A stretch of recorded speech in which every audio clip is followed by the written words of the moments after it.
Now, I'm usually not one to spill every secret, but honey, this one demands attention. You know the vibe. Recently, Kandi Burruss opened up in a way we haven't seen before, dropping a heart-wrenching update on social media after finally making her divorce from Todd Tucker official. Kandi and Todd had been married for 11 years, over a decade of shared life, love, and chaos, before deciding to part ways. But this latest revelation? It peels back the curtain on just how intense things have been behind closed doors.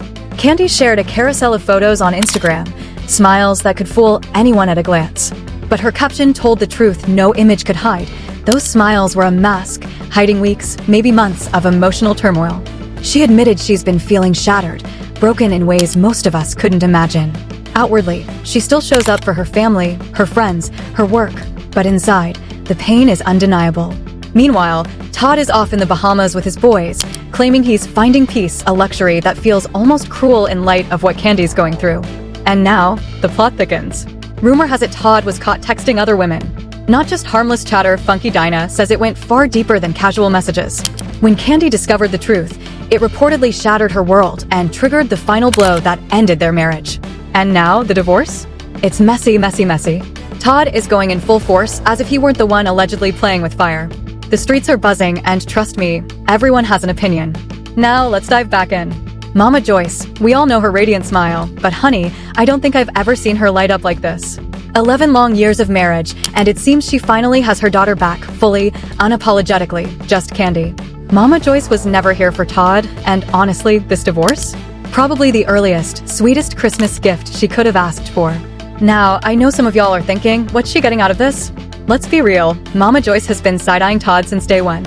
Years ago, she made it crystal clear. She didn't trust him, she believed Kandi was dating beneath herself, and she thought Todd was reaping far too much from her daughter's lifestyle. Mama Joyce wanted Kandi with someone on her level, financially, emotionally, socially. Honestly, she could have replaced Todd with anyone who had a decent job and called it a day. Now, with this divorce finally happening, the internet's buzzing. People are saying Mama Joyce is somewhere twirling in circles like Dorothy in The Wizard of Oz. And you know what? I can see it. Sources are now confirming that Kandi and Todd's marriage was on shaky ground for quite some time. Kandi's unhappiness?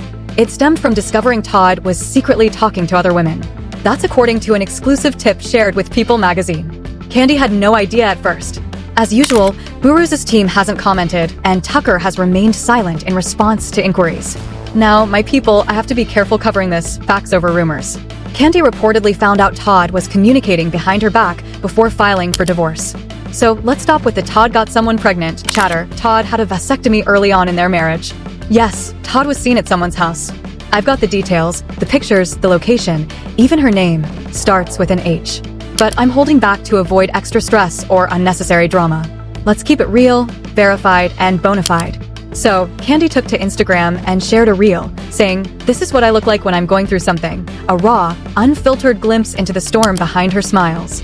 I show up for my family. I show up for my friends. I show up for my work. I show up with a smile. And yet, inside, I'm falling apart.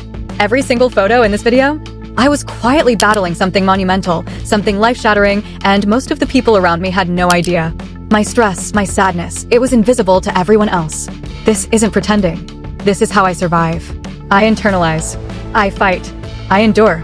I am the living proof of the saying, check on your strong friend, because you never know the storm they're weathering behind their calm exterior. Normally, I don't share these moments, but I was listening to an old song I wrote years ago, and suddenly, it felt like the soundtrack to my life right now. And y'all, I just want to thank every single person who reached out, texts, DMs, calls, messages, love in any form. I see you. I feel you. I'm so grateful. I am so blessed. Yes, it's been a chaotic, raw time. There were moments when it all felt too heavy.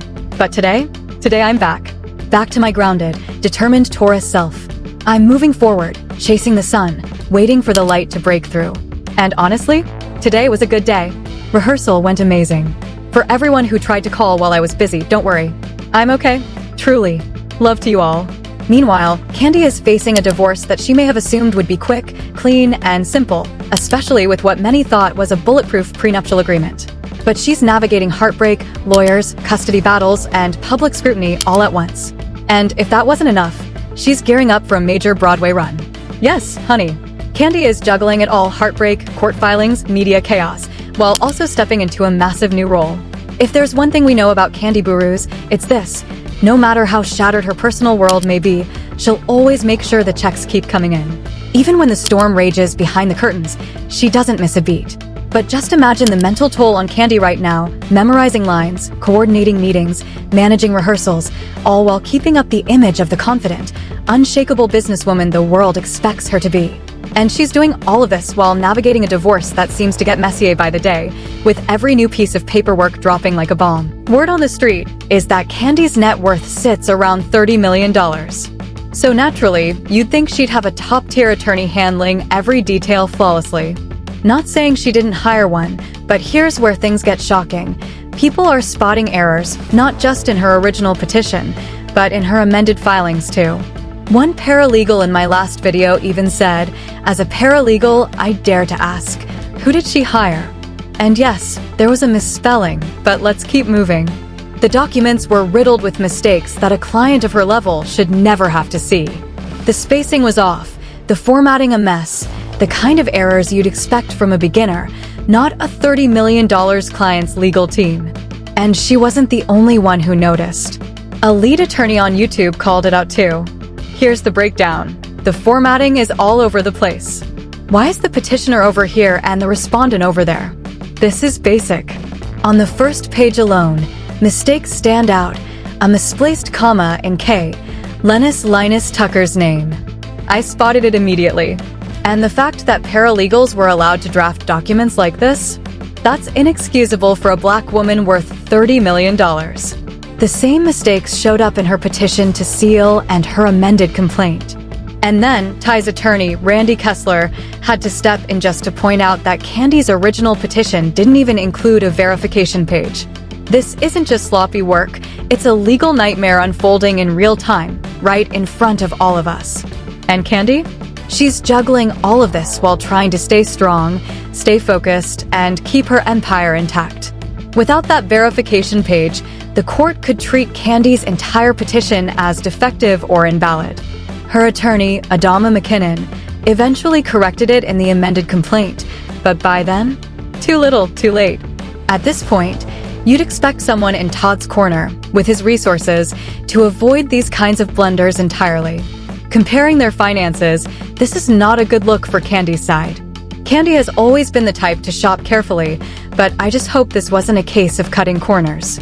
After Ty's attorney shredded her filing, some changes were made, but much of the sloppy work remained intact. It's just not a good look. Half the petition starts in the middle of the page, a chaotic mess that almost looks like a trap set for her to stumble. Meanwhile, Todd took to Instagram 3 days ago, pouring out a message full of nostalgia and grief. Mama, I hope you are resting well. I need you more than ever right now. You raised a good man who will continue to make you proud. My boy Raymond _1K passed yesterday. Tell him I said what's up. I have unfinished business here, but I trust this journey God has me on because I know I'm destined for greatness. Love you, the best son in the world. Then he added, my boy Sebastian knew I was in a rough patch and offered a change of scenery. We've been friends for 11 years, and his support means everything. Started the day by the pool, ended it on the campaign trail. Grateful for a friend who motivates, inspires, and always remembers to give back. Truly appreciate you, bro. It seems they're both finding their own ways to cope, Kandi grinding, Todd out in the world. Neither has addressed the woman whose name starts with H, but Kandi has obvious connections at People magazine, and it's possible her team is quietly feeding them details to frame Todd as the one at fault, especially since he seems intent on taking her coins and custody battles to the edge. So, tell me, what do you think about all this madness surrounding Kandi and Todd? Drop your thoughts in the comments, we'll be breaking it down as always. Thanks for watching, loves. Before you go, hit that subscribe button, smash the like, and ring the bell so you never miss an episode of the chaos, the drama, and everything unraveling in this story. If you want, I can now compile all 4 chunks into a single, seamless cinematic script that flows like a Netflix drama, fully polished, gripping, and ready for recording. Do you want me to do that?